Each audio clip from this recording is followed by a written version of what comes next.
Doc. Doc. Hello? Doc. Hello, Doc. Hello? You've started recording before people.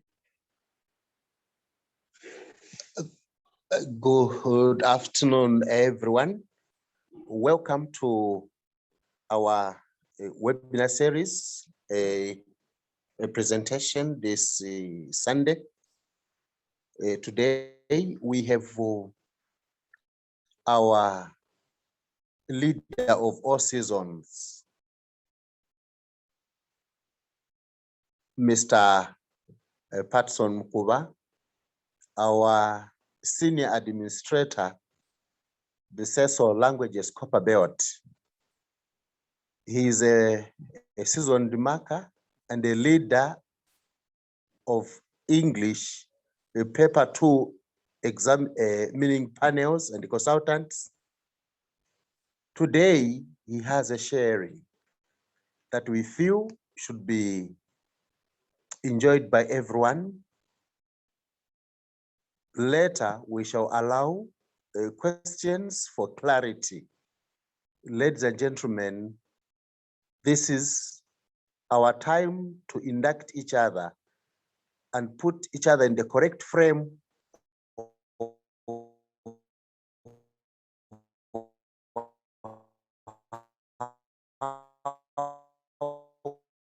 we should teach English paper 2. Our assessor, you are welcome. May I quickly say, make sure that you mute yourselves. Then when you want to speak, as we give a plenary session for questions and answer, you unmute yourself. You are free to put video on, but please mute to avoid the interruptions. Our leader and presenter, you can take it, you can start, sir. Thank you. Okay, good afternoon. Good afternoon, thank you. All right. Before I begin, I just want to thank Southern Province LATAZ for this initiative. You know, we have had a number of presentations, and the people that have been following, those that are keen, have actually benefited from the program. So this is the initiative that we want to encourage even at national level as we are faced with you know, COVID challenges. It's important that a lot of our members should tune in order to get the information. However, the presentation is about the challenges and the common errors in English, paper 2 in particular. Then we shall have suggestions for improvement. This is coming from the point of view of the chief examiner's report. So we are basically looking at the 2020 school certificate examination. The actual paper, we analyze it and look at how our candidates performed, and probably suggestions for improvement where we need to emphasize most when it comes to the teaching and learning of English language. So this is what we are going to discuss from this moment up to the time that we are going to finish. Okay.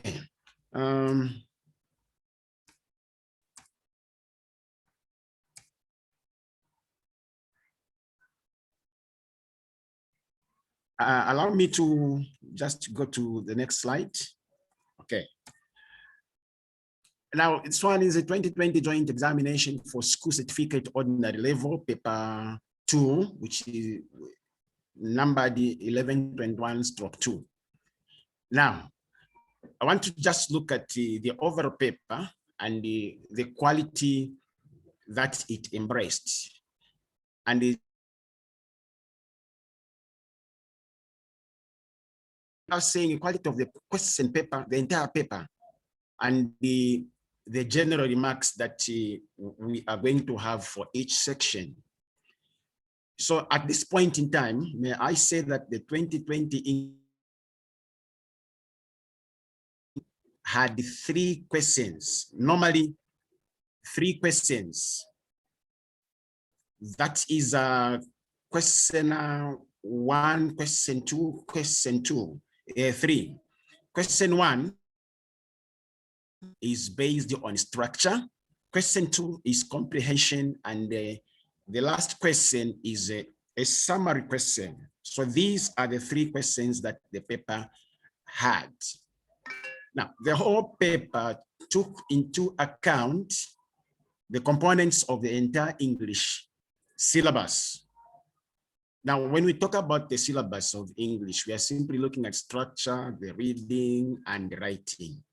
So these are the basic skills that we teach to our learners.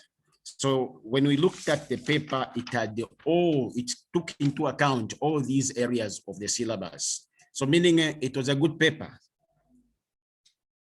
Now, when we go into details of question 1, now I will look at each question as an entity on its own, and then give suggestions and also look at how the candidates fared in each and every section of the paper. Now, question 1, which was actually based on structure, and we know that this question has 2 parts, the section 1 and section 2. Now, section 1, this one tested the candidates on various aspects of language which teachers needed to tackle during lessons in class. Now, when it comes to section 1, it is looking at the various aspects, different areas of language aspects. It means that as the teacher goes to class, they need to actually do more than what their lesson plan is stating. They need to go beyond what the lesson also of the day is talking about by bringing in a number of vocabulary items that the children need to grasp in order for them to be equipped with enough information to face the examination. So as the syllabus suggests, all aspects of language, including expressions that may not be covered by the syllabus, must be taught to enable candidates to attempt this section adequately. Now, on this point, this is where now a teacher needs to go beyond what is stated in the syllabus. Sometimes the syllabus may be limited in terms of vocabulary, in terms of even expressions that we teach in class. But a teacher should go beyond. So this is where now a teacher needs to make mention as many aspects of language as possible, expressions. You know, the Chinua Achebe type of language where they use a lot of idiomatic expressions and proverbs, so that as teacher mentions this time and again, they'll be able to, the candidates or the children will be able to grasp 1 or 2 things that they may make use in the examination. And also not just the examination, but also their future endeavors. Now, critically, when we look at the 20 questions that came in section 1, question 1, section 1, if you look at question 1, question 3, 4, 7, 9, 11, 12, question 14, 15, 16, and 18, including 19, all these questions were actually based on vocabulary. So meaning children have to be equipped with as many expressions, as many structural expressions as possible in order for them to attempt this. And they should read widely. So it begins with the teacher. A teacher needs to read widely to have the information that they need to, that they are expected to deliver to the children. So all these questions that I've mentioned here were based on vocabulary, meaning the children needed to have extra information on what vocabulary is all about. So this actually meant that teachers were expected to teach as many variations of language and also contextual applications in vocabulary as possible to equip these candidates with enough ammunition to answer the questions. So it is actually the role of the teacher to give the candidates the information that they need. Teachers also need to familiarize themselves with these concepts by reading widely in order that they could deliver them confidently. You know, sometimes the teachers lack confidence in class and they end up avoiding or shunning certain topics. So we need to emphasize that teachers are expected to familiarize themselves with the vocabulary. It begins with the teacher and then it ends up with the pupils. Okay, now if we look at the questions I am talking about, I'll give just few of them because I have a lot to talk about. There are four questions here: question 1, question 2, question 4, and question 7.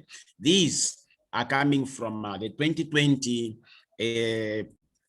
examination, school certificate examination.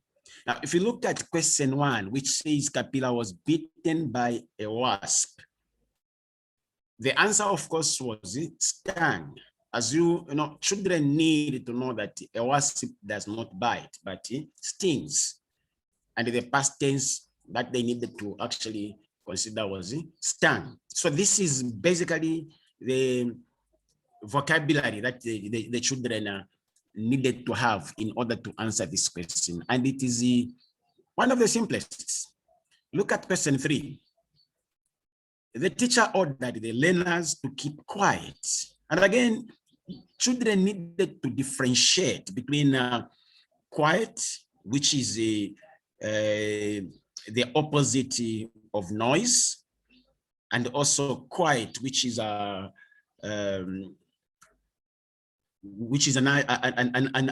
adverb.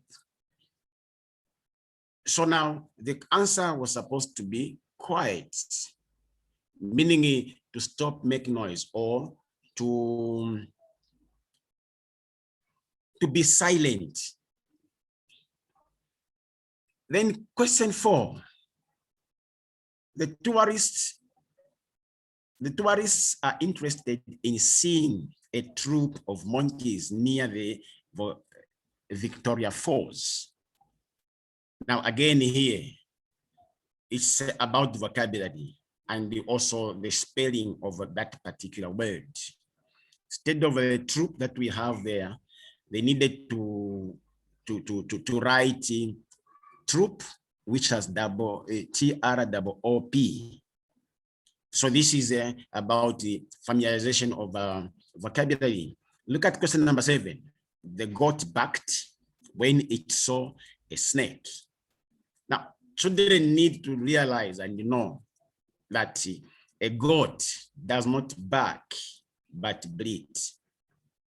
Just like the sheep bleat, you know, animal farm where the sheep used to bleat, 4 legs good, 2 legs bad. So this is about vocabulary. Then when we look at question 8, 10, and 13, these questions were based on verbal expressions, meaning that a teacher was expected to teach tense and aspect with all forms of verbs included. So a teacher needed to teach in details the forms of verbs, types of verbs, so that when pupils came to answer these questions, it was going to be easy. So this calls for a teacher again to read extensively to have the knowledge to teach the learners. So all this is actually hinging on the teachers. If teachers are ready, if teachers are well informed, then this will have no problem, or they will have no problems in teaching, and the pupils will definitely get the concept easily. Those questions I was talking about, which actually were based on verbal expressions or verbs.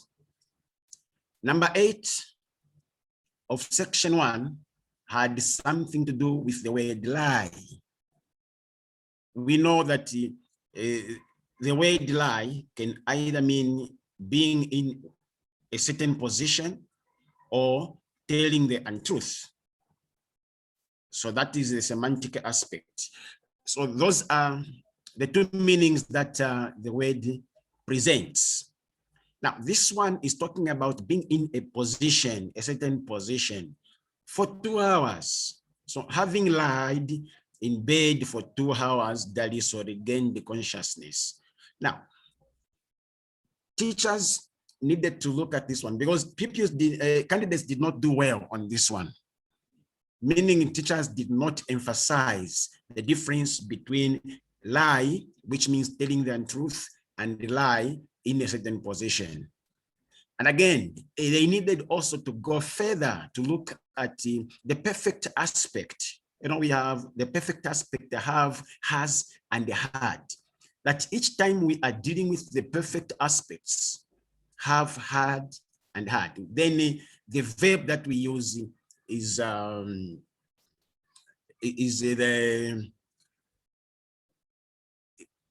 verb that accompanies the perfect aspect is actually the past perfect. It's the perfect tense. So meaning from lie, the past simple is the lay, if you're talking about position, and the past participle is learn. This we can get from forest. So the past simple is lay, and the past participle is learn. Unlike the telling the untruth, where we have the past simple lied and the past perfect lied. So teachers needed to go further and explain all those aspects. Question 10 is, again, an expression that is common. You can either say it's high time or it's time. And again, this expression, the verb that follows this expression is the past tense, the past simple. You know, the underlined word is wrong, and the candidates needed to correct that one by using the word sword, which accompanies the expression it's high time. So all this should actually come from a teacher, and the children should be exposed to such expressions in order for them to be equipped for the examination and their future use. We, question 13 of the same section, we look forward to have a chat with you again. The verb have has wrongly been used. Now, what is wrong with this sentence or this verb? It's again the expression looking forward. We look forward, meaning the verb that follows this expression must be a gerund, ing. So children need to know, teachers need to know that certain expressions are followed by certain expectations. Like number 10, where it says it's high time or it's time. The verb that follows must be past simple. We look forward, I look forward, he looks forward. The verb that follows must be a gerund, ing. So the answer must be forward to having a chat with you again. So this is what we need to know. Now, furthermore, question 6 was also based on subject and verb agreement.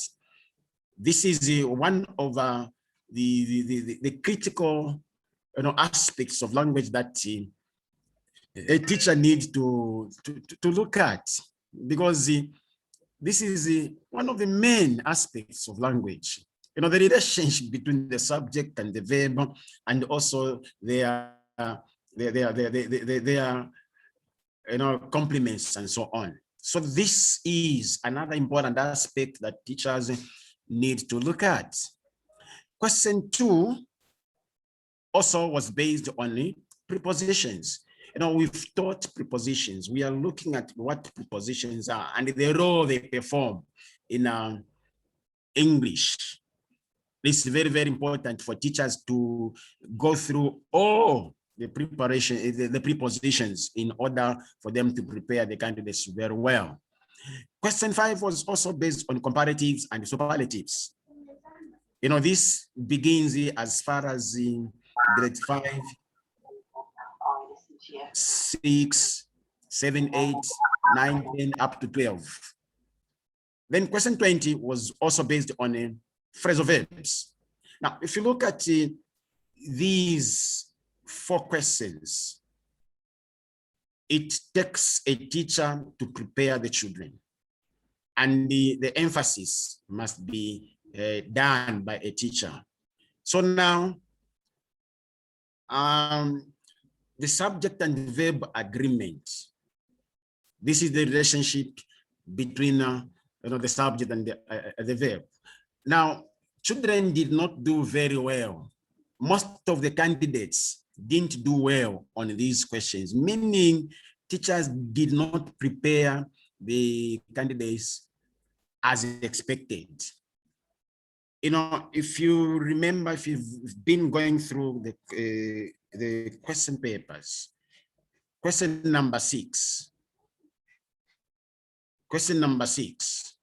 is commonly found in almost all the examinations. And the question number 6 read, Matete, together with the 3 other athletes, have left for Kenya. Now, this expression needs to be accompanied by the use of punctuation. And again, the verb that we use must be singular, because we are talking about Matete. Together with, in conjunction with, in collaboration with, these are secondary. The main subject that we are talking about is Matete, which must agree with the verb that follows. So that's why the verb have there has been underlined as everyone. So the right answer is has, so that this has agrees with the subject Matete. Then the other athletes are simply with Matete. They were together with Matete, but we are talking about Matete. So this is one expression that teachers need to emphasize in class. Unfortunately, our children did not do well. And again, on this one, I want to say that the first comma might be given by the examiner. The second comma must be provided by the candidate. Failure to provide that comma will definitely render this sentence incorrect. Instead of a candidate getting a full mark, they may end up getting half a mark. But in a case where both commas are missing, the words are correct, but the commas are missing, then the meaning is lost. And therefore, the candidate will not even be given that half. Then number 2, Simbomba succeeded to winning the chess competition. Again, succeed. This is a preposition or phrasal verb. You see, succeed is followed by in whatever form, whatever state. Succeed is followed by in, and therefore that was the answer which was supposed to be there. That's why the 2 there has been underlined as a wrong concept.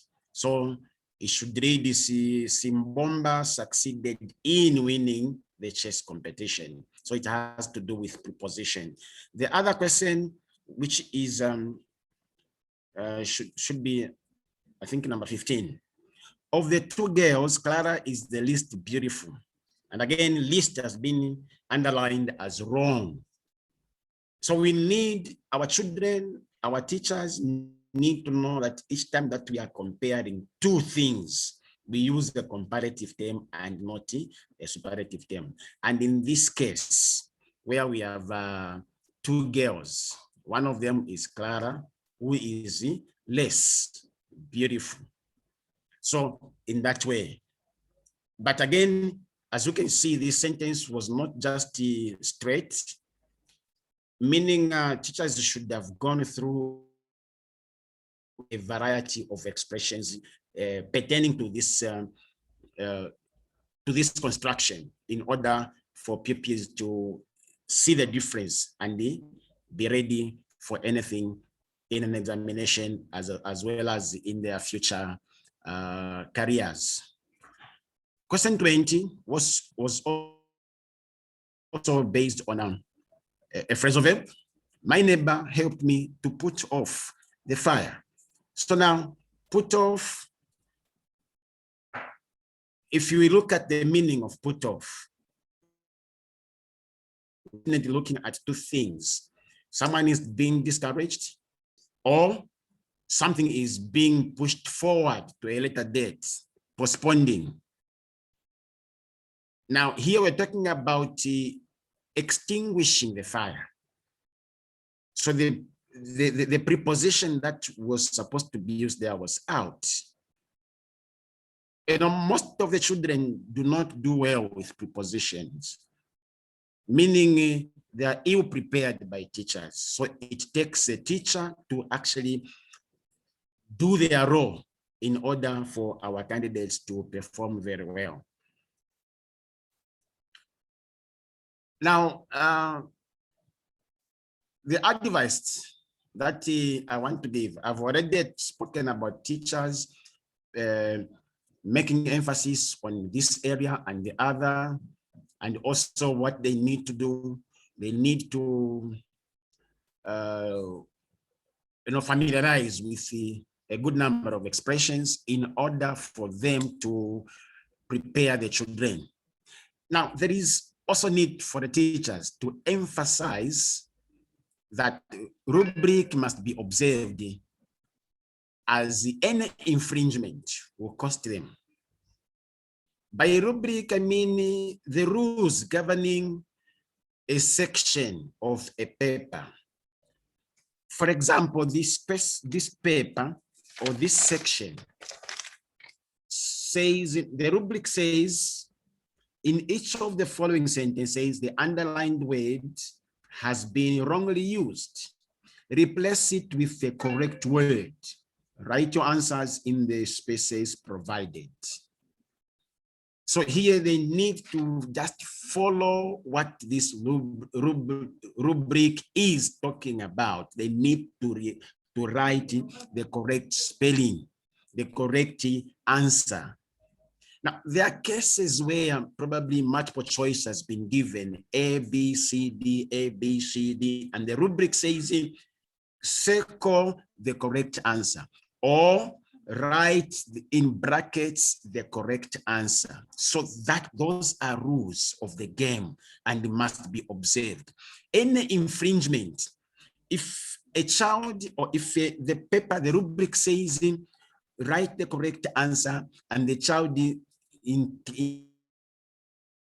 case of multiple choice, they circle instead of writing the correct answer. Even if they circle the answers are all correct, they will end up getting 0 because there is rubric infringement, which must be emphasized by the teachers class, so that when the candidates are entering the exam room, they should be able to tell that if I do this, I'll be heavily penalized. So what they're supposed to do is this and not that. And again, item writing ought to be observed. Now, Bloom's taxonomy, as they are writing, it actually tests candidates or pupils from known to unknown. And this must start at a tender stage, right from the early grades. Pupils or candidates must be exposed to the actual format of a paper, not where we take things for granted casually because they're in grade 8. Sometimes they may not even have a teacher. That is the critical or crucial moment when these pupils or candidates need a teacher for guidance. So once a topic is taught, for example, you are teaching results, and you've talked about the use of so and that, the use of such a and that, the use of to and to. Get the actual questions from the past papers and test whether they are in grade 8, they are in grade 10. Expose them to the actual questions in order for our pupils to see the difference, to see that, okay, this is how the question comes, and they will develop their confidence. That way they'll be able to do well. Bloom's taxonomy is looking at a certain formality, from known to unknown, and they're testing different components, levels of understanding, comprehension, and all those areas. So any item that is written should follow Bloom's taxonomy right from the tender age, right from the tender grades, early grades, in order for pupils to actually change their mindset into the direction that is expected. Okay, now let's look at section 2, transformations. This is what a lot of our candidates consider to be very difficult, but I can assure them that this is the simplest aspect that they can attempt in any examination, because these questions are based on a topic. And there is a tendency for our teachers to just carry a question paper to class, give the children, can you copy from 1 to 10? We shall discuss later. Now, the question is, have they taught that particular moment? Or if they have taught, are they going to manage to teach 10 topics in 40 minutes or 80 minutes? That is the question we need to ask. So teachers also are partially to blame on the poor performance of our candidates in this section. So question 1, if we now look at what is it that the children needed to do in order to answer some questions. Let us look at question 1, which was actually on adverbs with subject-verb inversion to be expressed. Meaning that inversion is an important element in the English language, because it ranges from one topic to the other. Therefore, teachers need to cover it with the seriousness it deserves, in order for pupils to also see that, okay, here, this is what is expected to be done. So the question 1 was based on subject-verb inversion, which was needed to be expressed.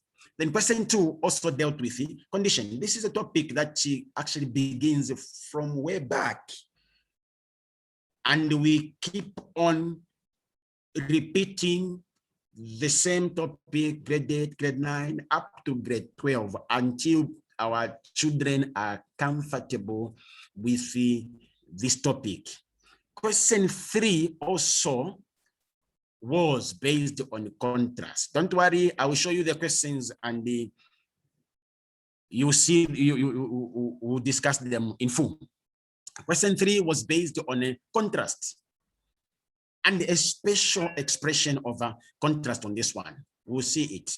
Then question 4 was also based on results. Question 5 was on coordinators. Question 6 was on time clauses. Now, if you look at this is one section which is testing 5 topics. In fact, 6 topics. One section here, we have question 1, 2, 3, 4, 5, 6, and we have 4 more questions, which are also testing on different topics. So if teachers do not have that in mind, they will just keep going to class, give the pupils the question paper, copy, they mark it. In some cases, they don't even discuss, they don't even give feedback to the pupils. So these are the problems that we have with our teachers. Otherwise, this is the simplest section of the paper. If we look at question number 7, it was also based on subject and verb agreements. Question 8, participial phrases. This one is actually taught in grade 8. If we look at Zibic 8 book 1, we are going to find participial phrases well explained. Question 9 was on a preference. And also, if you look at participial phrases, the prepositions, results, subject verb agreement. If you look at Lazarus Inkara, it's actually a very good book to use.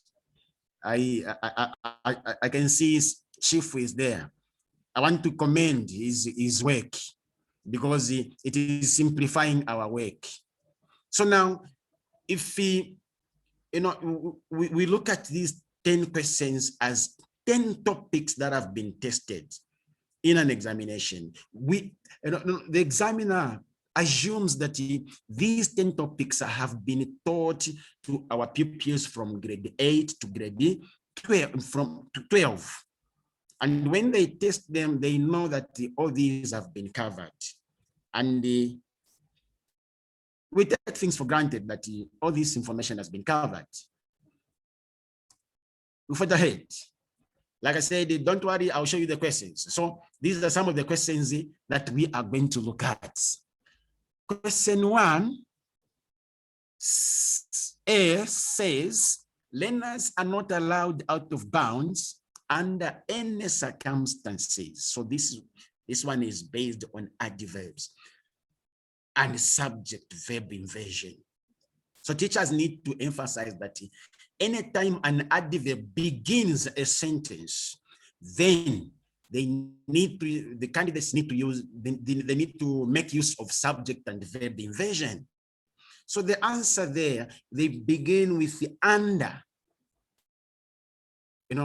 and then it should read under no circumstance. The subject and verb inversion is between learners and the are. Failure to do that, regardless of how beautiful their handwriting may look, it will not attract any attention. So they need to be taught. Teachers also need to understand this. Question 2. Sentence A says, if you train harder, you win the fight. Begin with unless. This is a condition where we use the word unless, and we know that after the comma, the sentence must be negative. And again, there are variations that we need also to talk about. The first one is, you will not win the race, which is a full form. The second one is, you won't win the race, which is contracted. The second one is where the candidate may use lose instead of not winning. So all these variations are correct. So as teachers, we need to prepare our learners. The problem is that we do not actually go with a positive mind in class to ensure that all these variations are covered. If a child just picks on one of them, then their answer would be correct. We forge ahead. Question number 3. Sentence A, those clouds are lovely, but they signal the coming of bad weather. And then candidates were expected to begin with lovely. This is contrast. And a special expression where a child needed to use either though or as. One of them, not both. It's just one of them. So the sentence should read, lovely though those clouds are, and this comma is very, very important. Unless this comma, there is no way a candidate will score a full mark. If in case they don't use the comma, we say, okay, fine, we'll give them half instead of just a 0. And then probably as we go on, there is another mistake, either a spelling mistake or punctuation mistake. Then the answer, the question will not be given, and it will be 0. So children need that information. Question number 4. A says they were driving through town, so they decided to pay us a visit. So this is a result where we use so as a conjunction or connector of the two sentences. And then we needed to change, or candidates needed to change from result to now reason, beginning with us. As they were driving through town, they decided to pay us a visit. So all these ways will definitely help the children, because we have them for 3 years, from grade 10 to grade 12. So it will help them. Number 5, we did not request the gift and we did not expect it. So here there are 2 things. Now we are using coordinators, neither or either. This is taught in grade 8 and 9. So the answer there is we neither requested nor expected the gift. Or you can say we neither requested the gift nor expected it. For the head. Question 6A says, as soon as you finish packing, we will leave. I want to actually pay attention to this one very much. The B sentence says no sooner. We know as teachers, and we have told our children that no sooner is always followed by had. In some cases, they say did. And then in the process, somewhere within the sentence, they are expected to use the word than. No, we need to explore, because this world is very dynamic. We should not fix our minds on just one thing.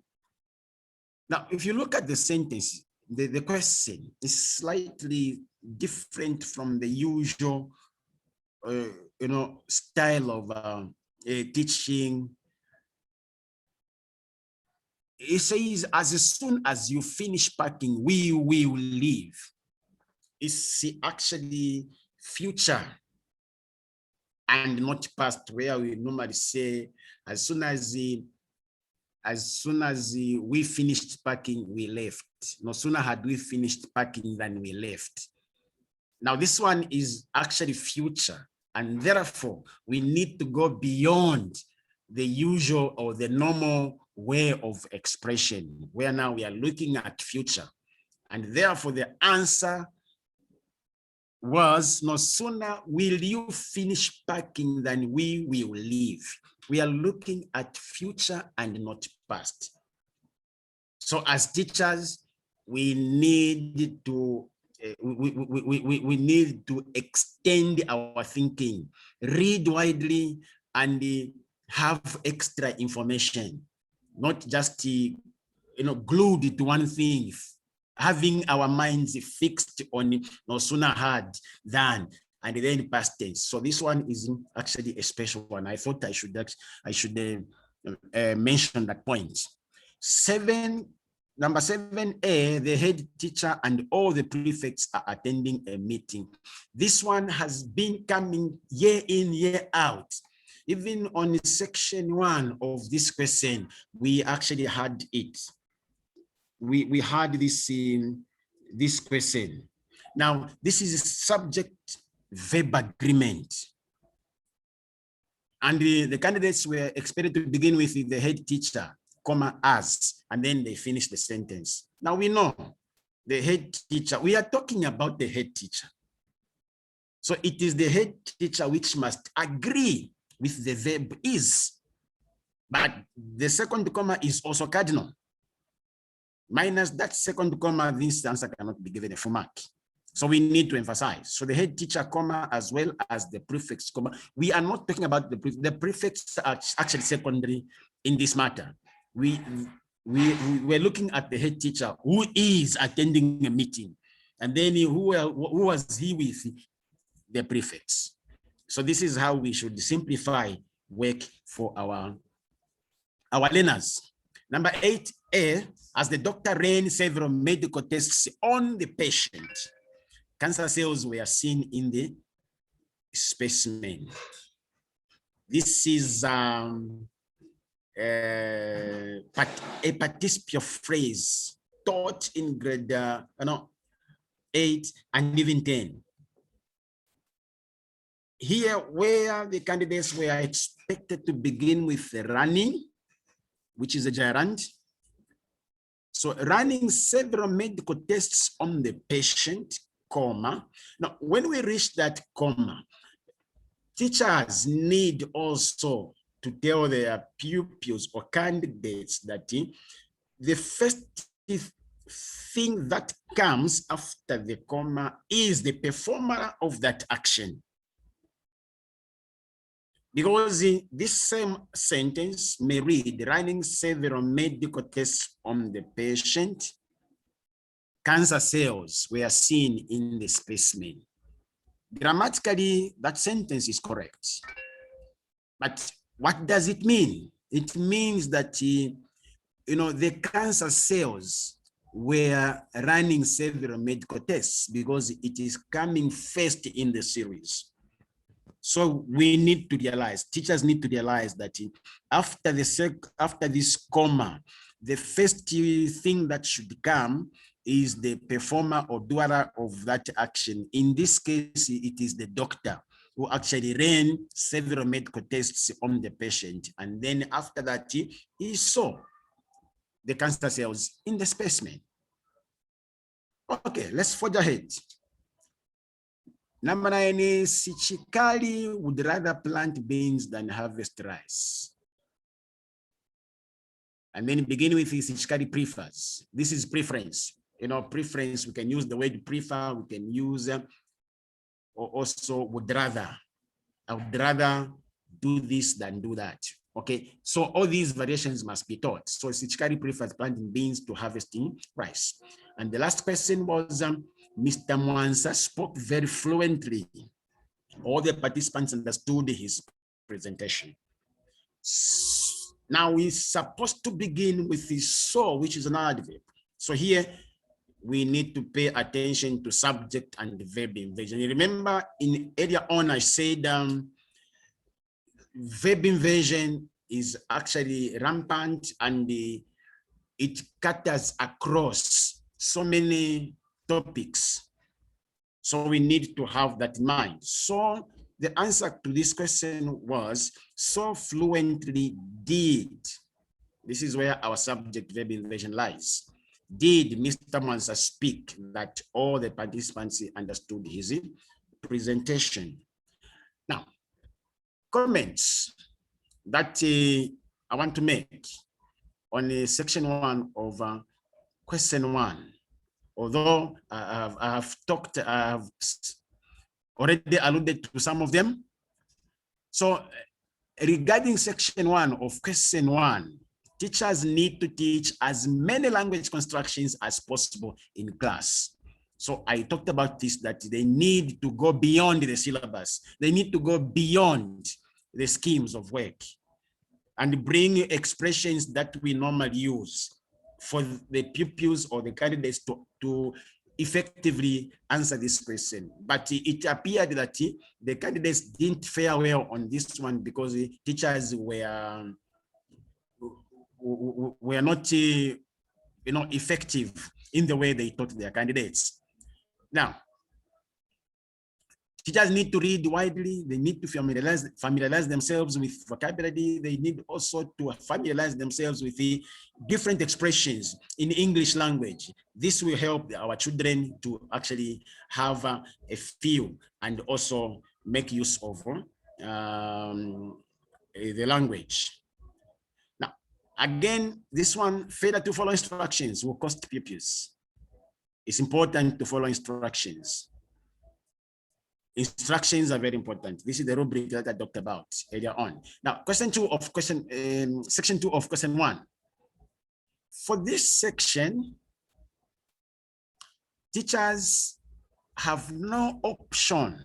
They have zero option but to teach all topics in grammar and ensure adequate practice is accorded to learners for perfection. It appears teachers would just take a paper to class. Can you answer this question? In some cases, they don't even give feedback. It's not correct. There is no way a teacher can go to class to teach the rights. It's abominable. It's an unbearable offense. We can just allow a teacher to go to class and start teaching rewrites. How? There are 10 questions here based on 10 different topics. How well can a teacher teach 10 topics in 40 minutes?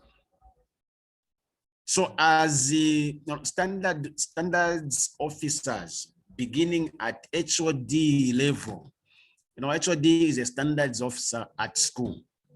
They need to check out their teachers and make sure that a topic is taught in just 40 or 80 minutes and enough practice is accorded to the learners. There is no way a teacher can have 2 or 3 topics in 40 or 80 minutes. It's not in order.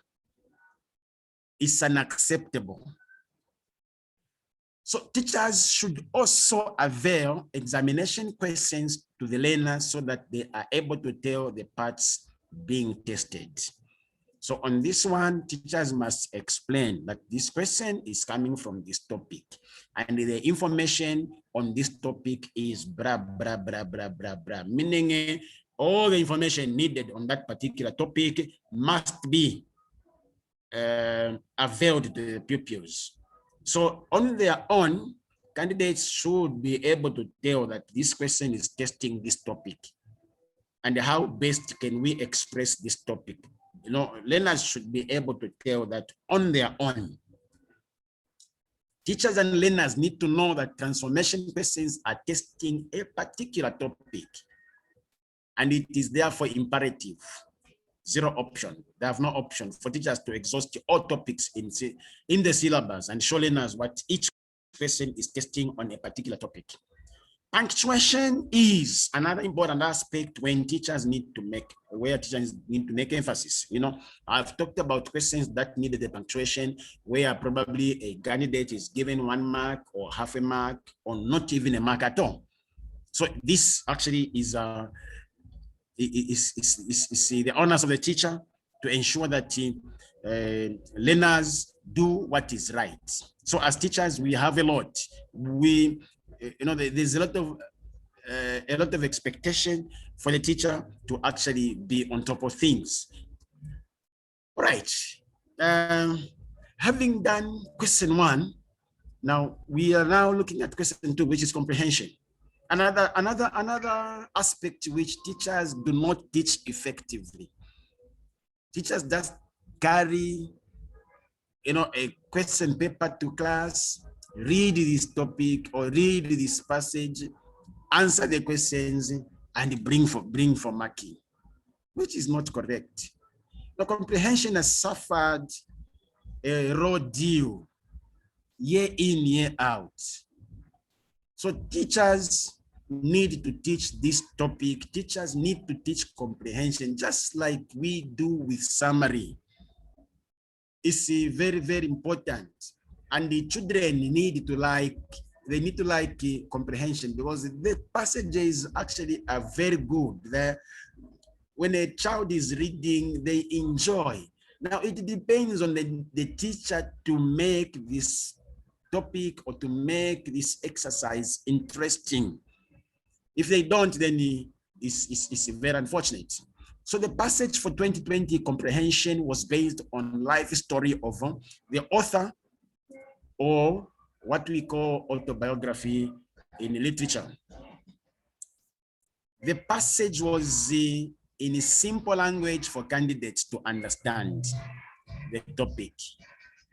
In addition, one would expect almost all candidates to score highly. Alas, some still scored between 0 and 5. You know, if well taught, comprehension, we expect our children to score highly, but it's the other way around. So meaning they have not been exposed fully to the, the comprehension. So we need to get back to the drawing board as teachers and ensure that this topic is taught fully and clearly. Now, let me just analyze the questions after the passage. Question 1, question 2, 3, 4, 5, 7, and 9. There is one aspect that we teach in comprehension called the inference. Inference meaning that you need to go beyond the passage. The passage will give you guidelines, and a candidate need to go beyond using the passage to answer the questions. The questions come in multiple choice form. There is one which is the correct answer, and then another one which is close to the correct answer, which is a very good distractor. And there is always one which is very far away from the answer. So those tactics must be, given to the pupils so that they're able to answer. So learners need to think beyond the passage to establish the correct answer from the given point options. This means that teachers ought to dwell very much on the inference if candidates have to score highly. Most candidates did not do well, an indication that teachers did not do what was expected. So they need to teach, just like summary, you take the passage, read through the passage, make sure that the children understand, they comprehend what the passage is talking about, and also look at the vocabulary aspects, structural aspects, or idiomatic expressions in that particular passage. Okay, we further ahead. Question 3 was based on the contextual meaning, where candidates needed to establish their correct thought by critically analyzing the text. So they needed to analyze the text and ensure that they get the contextual meaning. Some of the expressions given by the passage will have a hidden meaning. So children need to go beyond, and they can only do that if they have been having constant practice on similar passages. So this again is pointing to the teacher to ensure that the exercise is taught the way it is supposed to be taught. Question 8 was on a preference. Teachers needed to teach all variations of preference. Question 10 was on vocabulary. As usual, learners must be prepared on how to find the meaning of the word using the available context. So the context will definitely guide our learners in that area so that they're able to answer those questions. So as teachers, we have a lot. Comprehension is something that children should score 20 out of 20 if they are well prepared. But if they are ill prepared, then the negative is the result. So, it needs constant practice. Every week there should be a comprehension, topic lesson. Every week, comprehension lesson, summary lesson, structure lesson. And then fortnightly, we teach composition and types of composition. I'm sure Mr. Sinkala is an expert in those areas. So this is what we needed to talk about. Again, the issue of rubric arises here.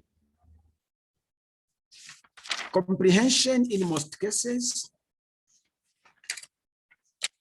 will have a guideline. And the guidelines, the rubric says in each of the questions 1 to 8, select the best answer from the 4 options provided. Indicate your answer by drawing a circle around the letter on the question paper, as in the example given below. If the example is even given where a circle has been drawn around the correct answer. If you change your mind, cross out the initial choice very neatly, then circle your revised answer clearly. Now, here rubric comes in where it says drawing a circle around the letter. And here is a candidate who decides to cross using a cross, meaning there is rubric infringement. So if the question paper, if the rubric says cross, they need to cross. If the rubric says circle, they need to circle. Now, here is a situation where a candidate has all the answers correct, but have infringed the rubric. Instead of circling, they have crossed. And the rubric says circle. And if they are against that, it means that even if all the 20 questions are correct, or the 10 questions are correct, they'll get 0. So this is actually a part where teachers need to play a very big role in order for our candidates to be well prepared. Question 3 is on summary.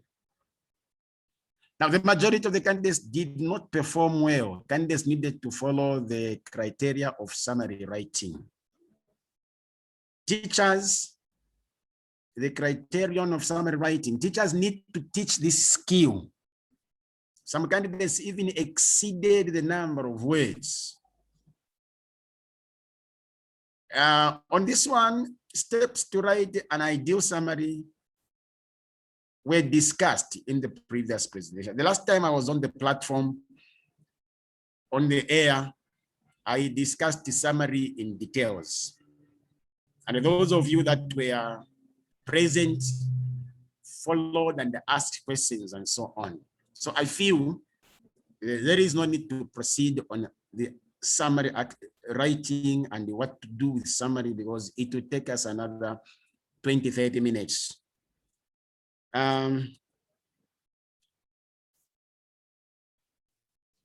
think for this one, unless there's need for us to actually go through summary again, then I think the organizers will tell us if there's need, will tell us, and then we'll go into summary writing. Basically, this is what I wanted to say about the topic that we had, the challenges and common errors in English paper 2.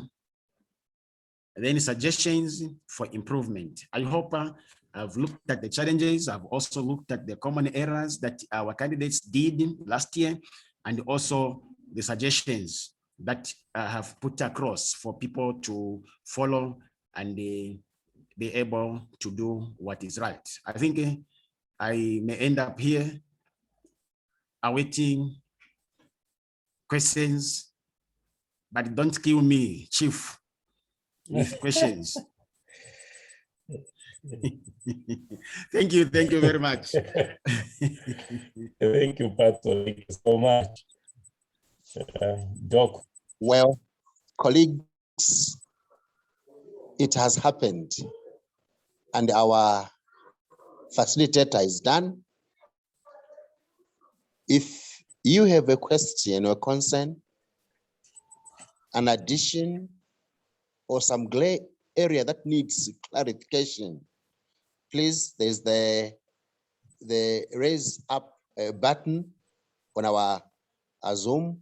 Simply raise. I can see, so that you can ask, then we see how we can interact. In the next 20 minutes, let's be done. I see Chief Lazaro, you have your hand up. Say, you can go ahead. Thank you, Doc. Patson, thank you so much. This was a very wonderful and well-researched presentation.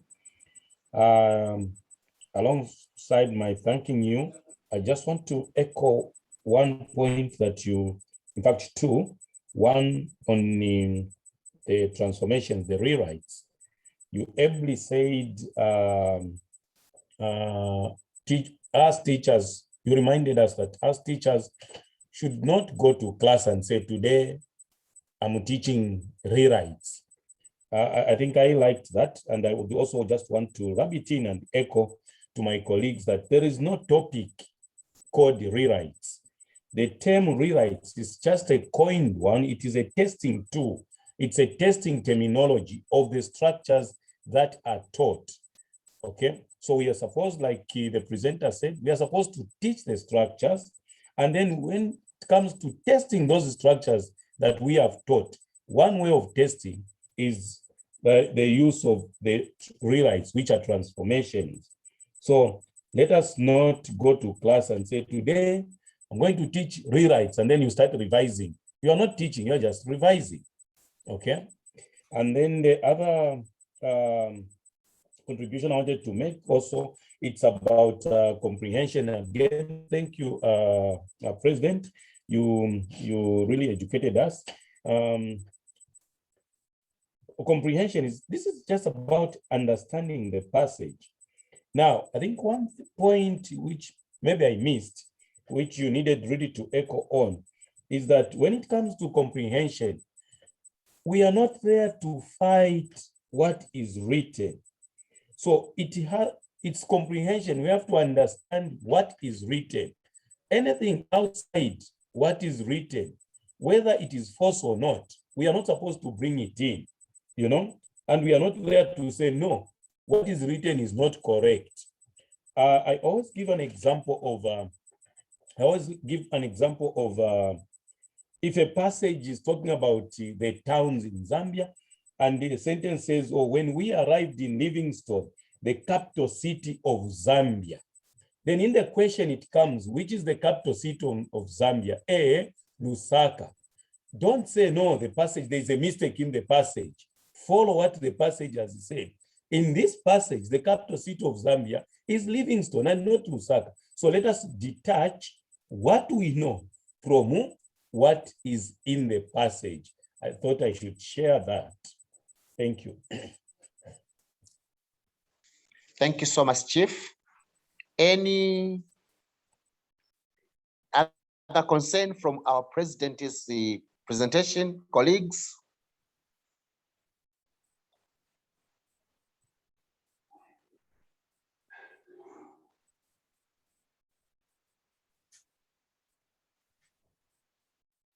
There's a hand from Anything? Patrick.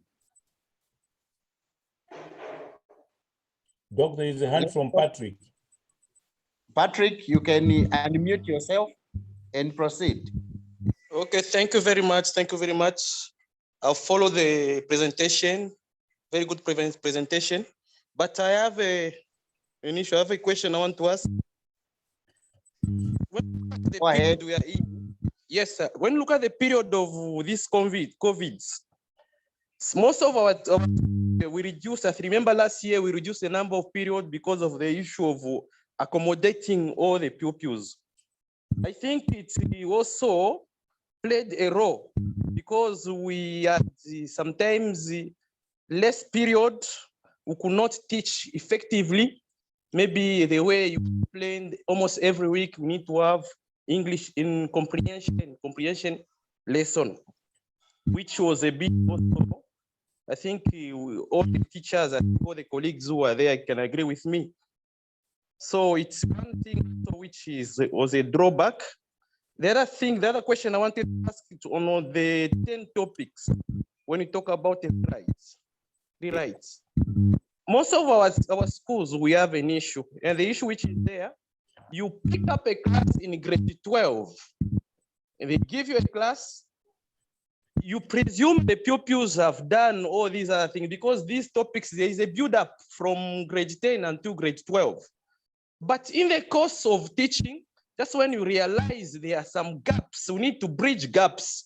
How are you going to bridge those gaps? Sometimes we are forced. No wonder we are forced. Sometimes we go back to past papers because we don't have enough time to go back again to grade 11 work so that pupils can be prepared well, because this is an examination class and everything will be on you. It's you who will be judged. They won't see the teacher who was teaching in grade 10 and 11. I think these are the two questions. I don't know how you can help us to find a solution on these two. Thank you. Okay, thank you, Patrick. Let me just respond to Patrick, just lower your hand. Okay, Patrick, lower your hand. Now, on COVID-19 and its implications, I think there isn't much that we can do because this is a challenge and it has come.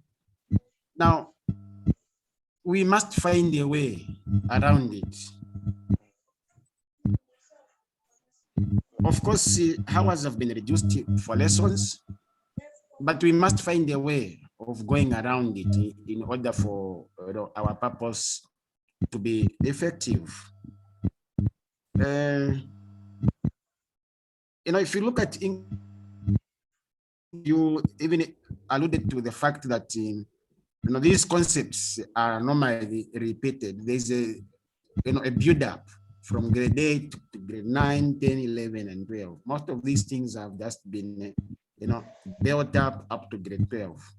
So now, if we begin with the full force, remember I said just from the early grades, we need to expose our children to the actual questions. We should not underestimate them. Don't say because this is grade 8, this is grade 10.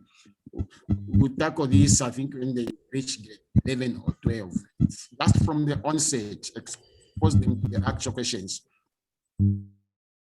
That way it will help us so that even during this time, if our children were exposed to the exam questions in grade 8, 9, 10, we shouldn't have been so much affected by the pandemic.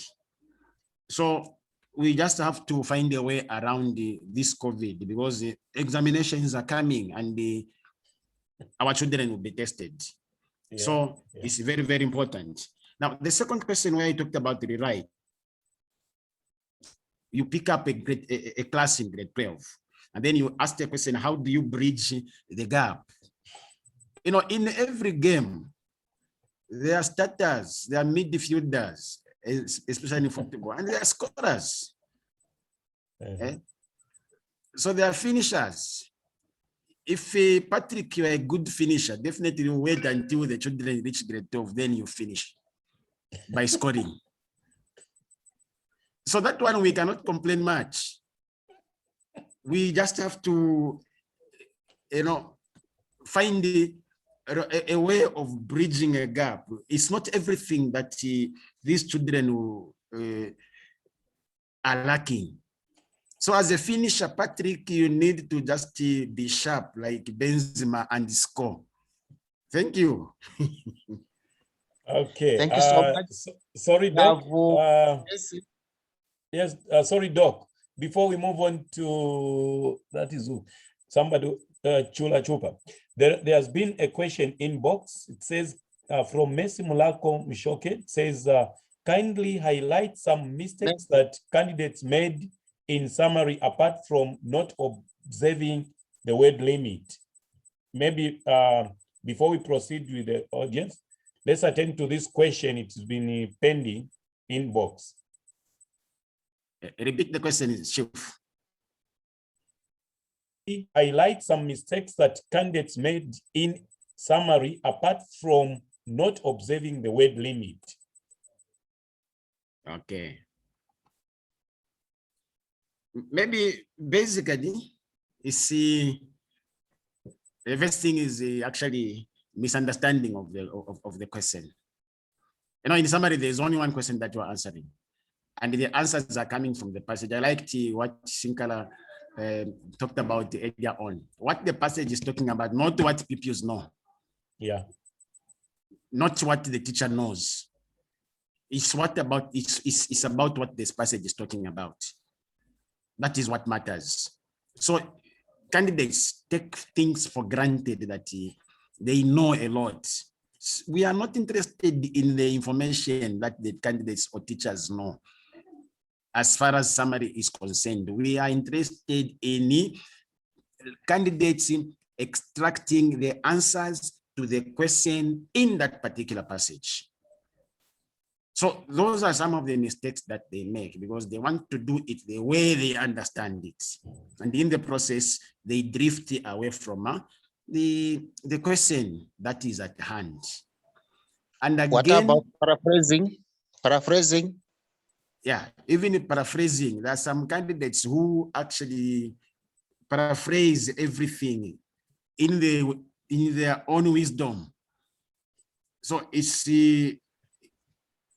as examiners, as teachers, we are not interested in that paraphrase. We are only interested in the points that have been given, be presented the same way they have been expressed in the passage.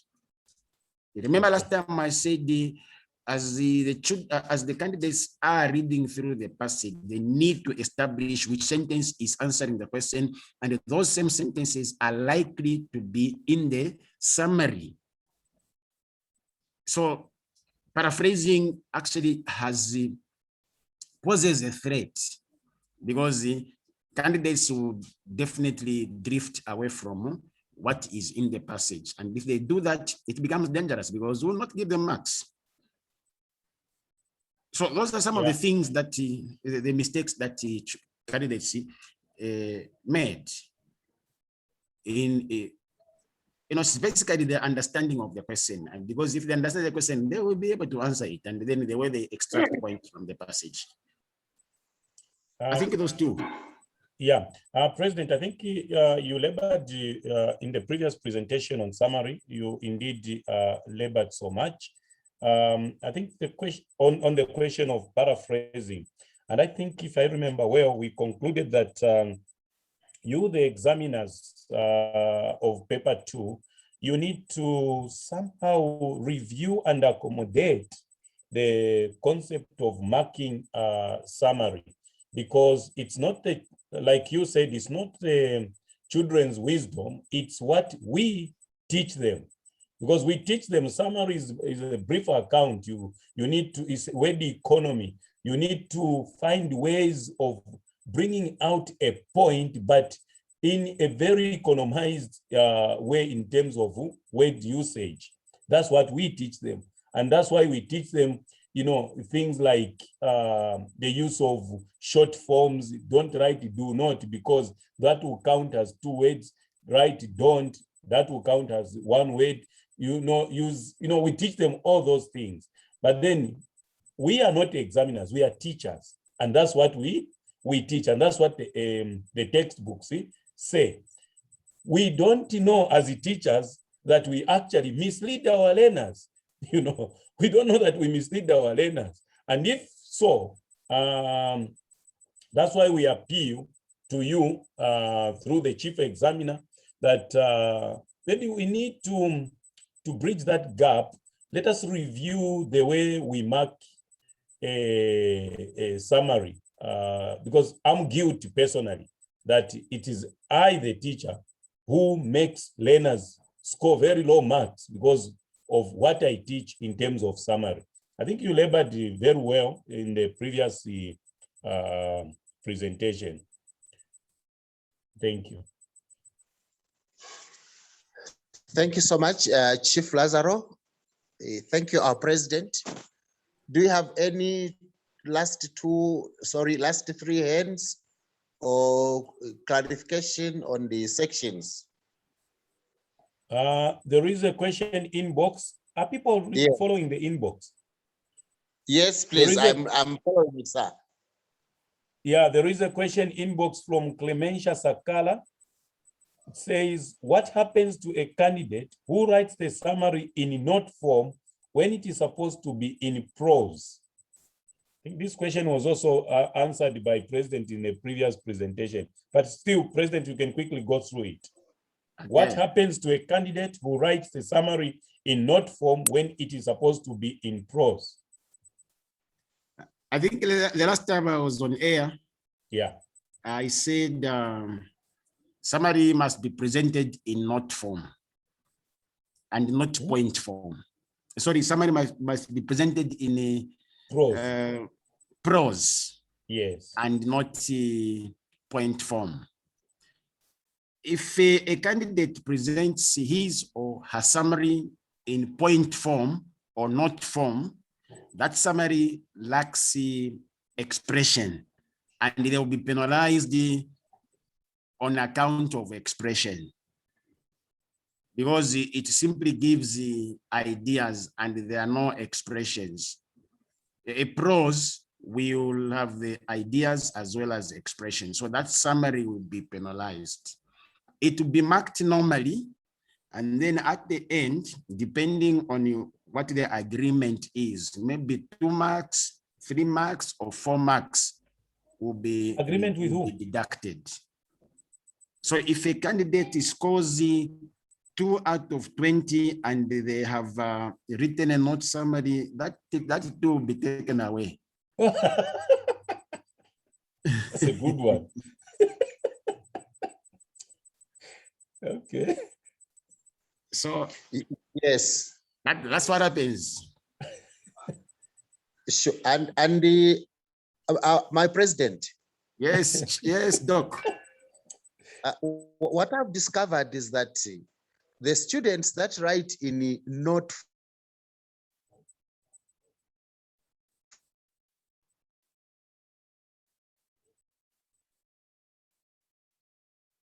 form, in point form, that will give us prose 20.18.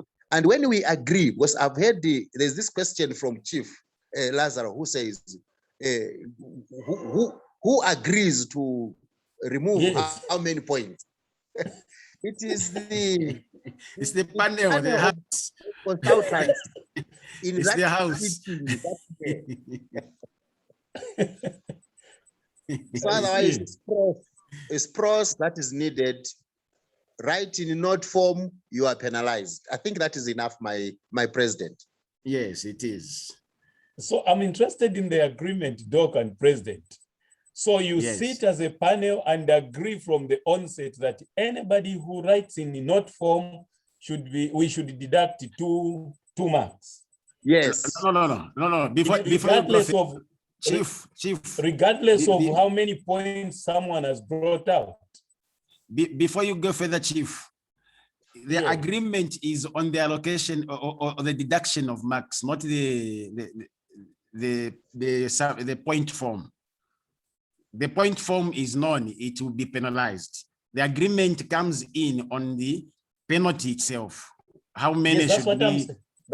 President, that's what I'm saying, that the penalty, you agree at the beginning that the penalty is that anyone who writes in prose, in note form, 2 points out, for instance, that just as an example, 2 marks out, regardless of how many points one has brought out. Mm-hmm. Yes, if that person writes two correct points out of 20. Yes. So even the lead 2 that has been presented will be taken away. It will be taken away. You guys are cruel. If the Just yes, like you do in the comprehension, where a candidate answers all the 6 questions.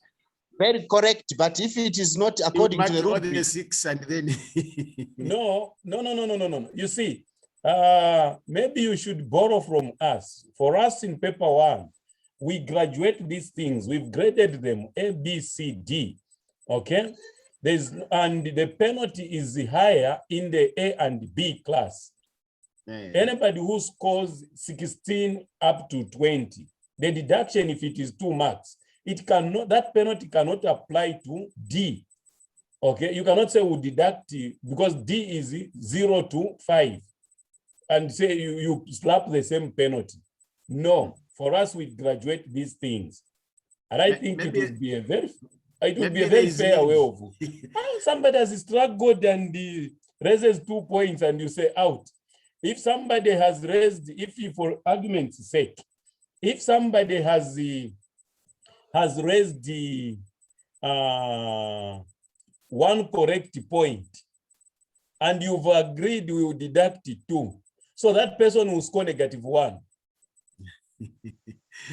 Maybe there is need in the future for ECZ to bring us together, paper 2 and paper 1, so that we share notes. Because it's the same English that we are examining. Yeah. Thank you. Thank you so much. Could there be any 2? There were 3 now. Any 2? We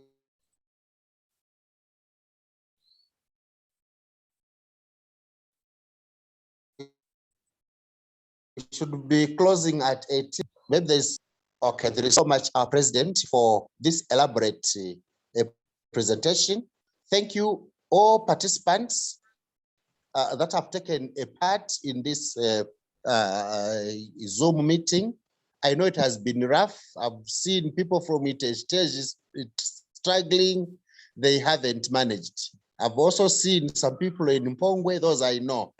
We are trying to admit them, but I think it's because of network. Otherwise, we still thank them for being part of this family. Next time, we are going to have another topic that we are going to float.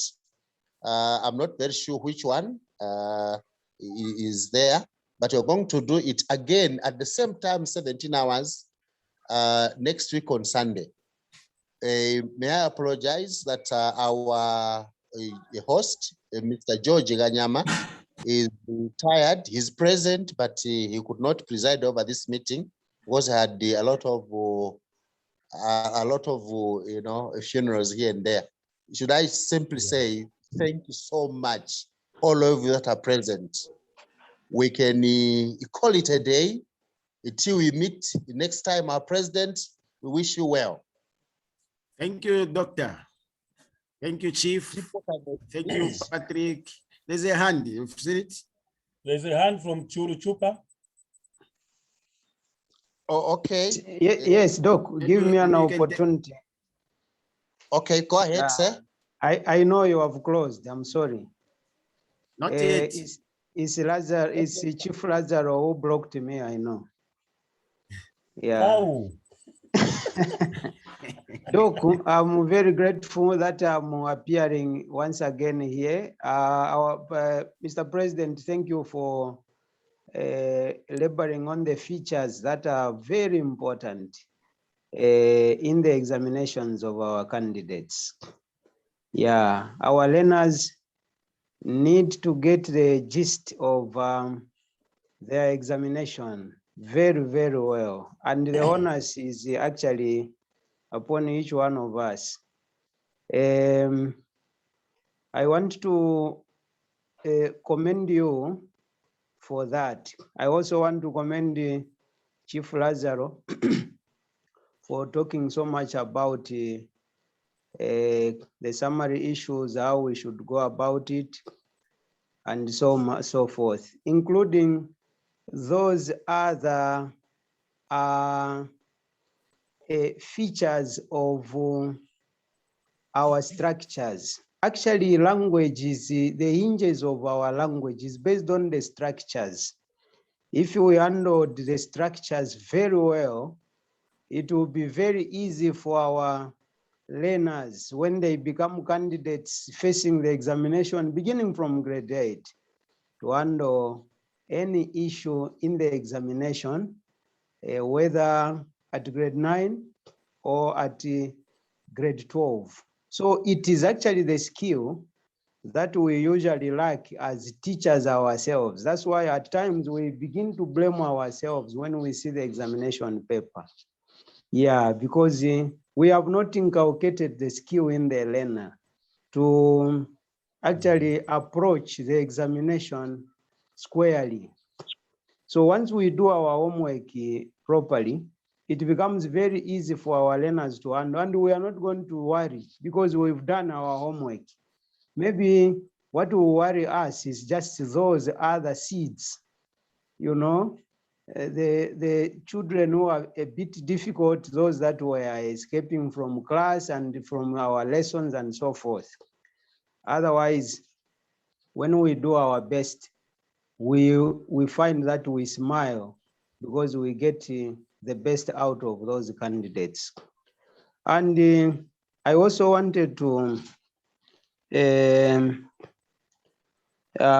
make it clear, Mr. President, on Yes. your presentation that like my brother Muloke Patrick mentioned, we cannot escape the fact that we need to approach, we need to have a new approach when we are dealing with COVID issues.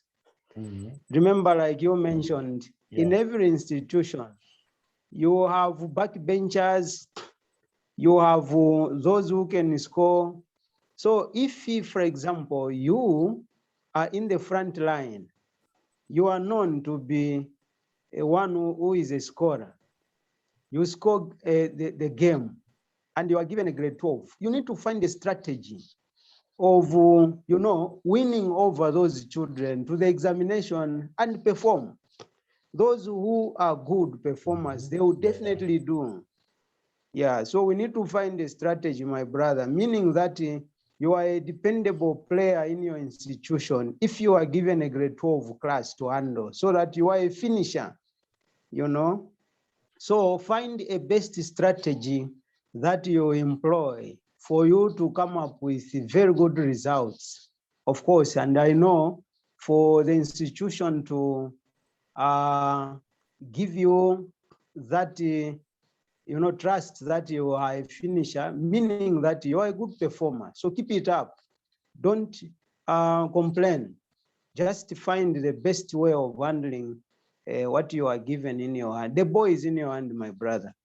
So we always, as teachers, we always find the ways and means of, you know, helping these candidates to do their best. So, and we know there's always a way out. Even when COVID cannot beat us. It can come this way or that way, but still we are going to penetrate. We will pull through. So thank you. I'm very grateful for this program. My prayer and trust is that this program should continue, come what may. Let's just package our phones with bundles so that at least we are entertaining ourselves, because we have very less things to entertain us now. You know, we can't go out to find entertainment elsewhere. This is our avenue also of entertainment using our brains. Thank you, Doc. Thank you very much. You're welcome. Thank you so much, our leader, Mr. Chupa, Central Province, LATAZ. Well, as I had earlier said, thank you so much for everything. We meet next time. Your host has been Dr. Monde.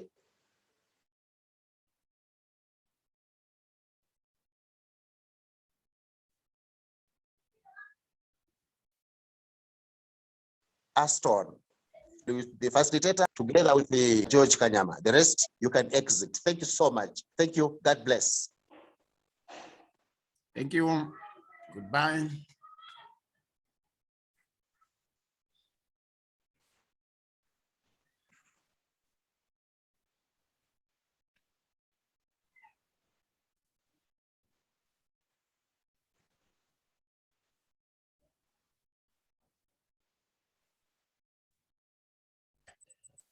All right.